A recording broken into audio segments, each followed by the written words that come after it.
So this is the Ricoh GR III, and I do not use this camera for its intended purpose. So oddly enough, this is actually my favorite camera for shooting Formula One. And it's predominantly designed to be a street photographer's camera. So I basically do street style with the paddock. I actually purchased the GR3 solely because I needed a small camera that I would call my sanity camera, because I used to carry my big heavy camera bag everywhere, and I almost had my camera stolen out of my car once in New York. So I realized I had to stop carrying my whole bag everywhere, and I just needed something that could easily slip into my pocket, and I don't have to worry about not having a camera on me.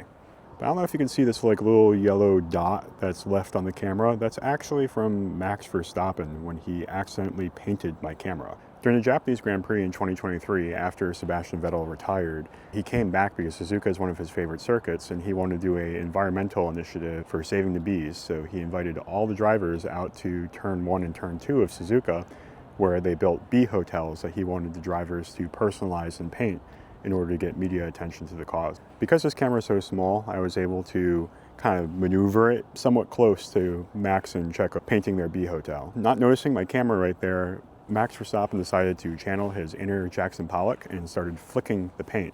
And like all Formula One drivers are pretty good at pushing the limits of their cars to reach the extreme edge of track limits without crossing it, he managed to put some paint right on the corner of my lens without actually affecting any of the optics. So I got very lucky. This is the mark of a champion. And then I proceeded to terrorize him with a flash for 2 years.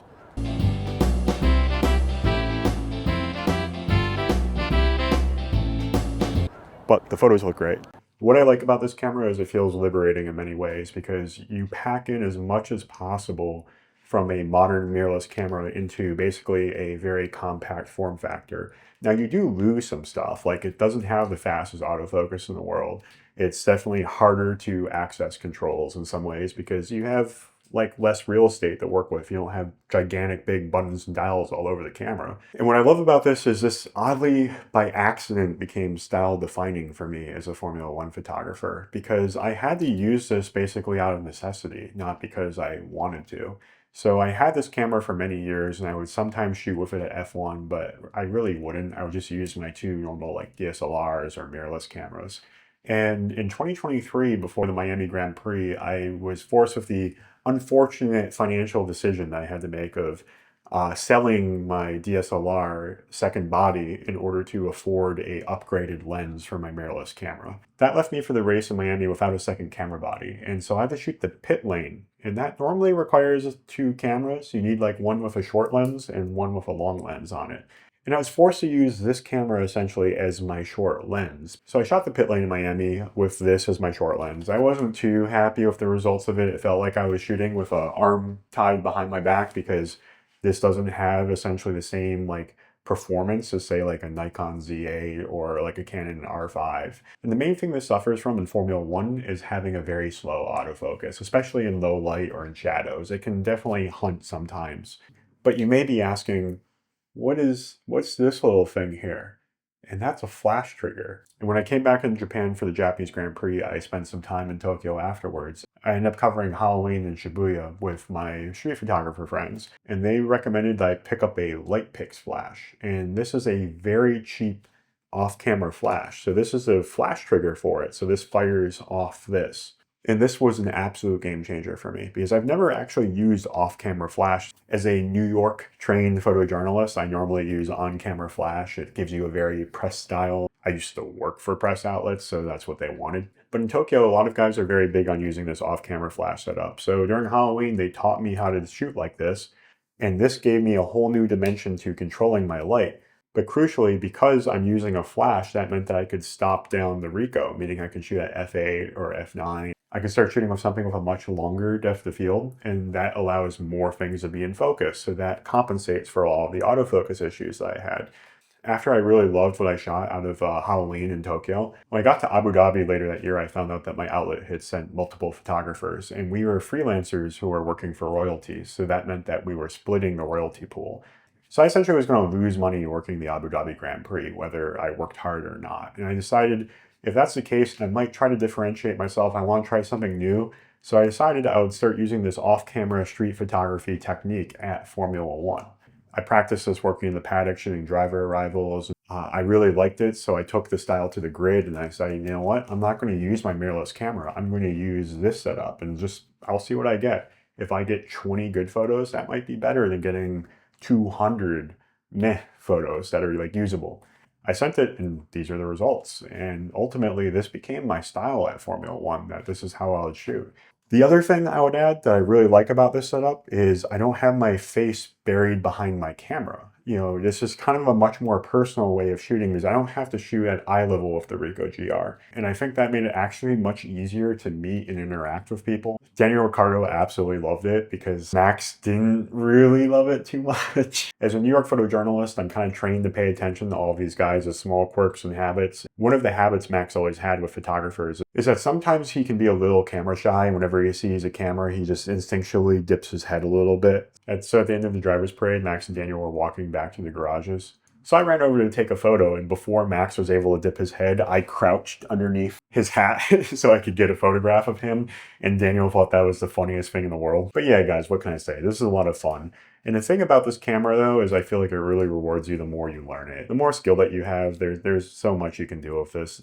This also has a bunch of film simulations that I just only recently started to play with, because I would accidentally knock the settings every so often, and it would just trigger one of these film simulations, and it actually looks pretty cool. And you have to make a conscious effort to learn this thing. There's so much packed into this. Now, I will say it's not the most reliable camera in the world because it's just not built for the amount of abuse that I've put on this. It was ideally made for hobbyists and street photographers. It wasn't really made for somebody like me who's like a working professional using this every single day, beating it up around the world. I mean, now this camera is far from perfect. It has a few reliability issues here and there. What I mean by that is occasionally the lens mechanism that pops in and out will wear out a bit. And so you will get lens errors and it will shut off your camera, especially if you use this as heavily as I do. Secondly, the other reliability issue I've had with it is if you shoot a lot of photos on it, sometimes it will just say error and it couldn't save to something to a memory card. So then it just ends up saving a JPEG and you lose a raw file, or maybe it doesn't save anything at all. But that happens much less, I think, with software updates that they did on it. At first, when I bought this camera back in 2022, I did have that issue. And I think with subsequent software releases, it did get better. I don't really have that happen as much as maybe the lens issue. And that's because I really did wring the neck on this thing in order to get what I do out of it. I mean, guys, this is not meant to be a professional Formula One photographer's camera. And no, I do not get paid to use this camera or talk about it. I just like it. Now, honestly, I wish they paid me because I could really use the GR4. I put up with all the mechanical issues that this might have because I just love the results that I get out of it. And it's been surprisingly durable. I had to shoot a building fire in New York with this not too recently, and this took like a direct hit from a hose line, so it got splashed with water, and it still works. It didn't really like the Singapore humidity too much. It stopped working at the end of the race. I thought it was dead, and yet, you know, after just leaving it be for a week, it just magically started to work again. So that's what I mean. This thing survives, and it surprises me.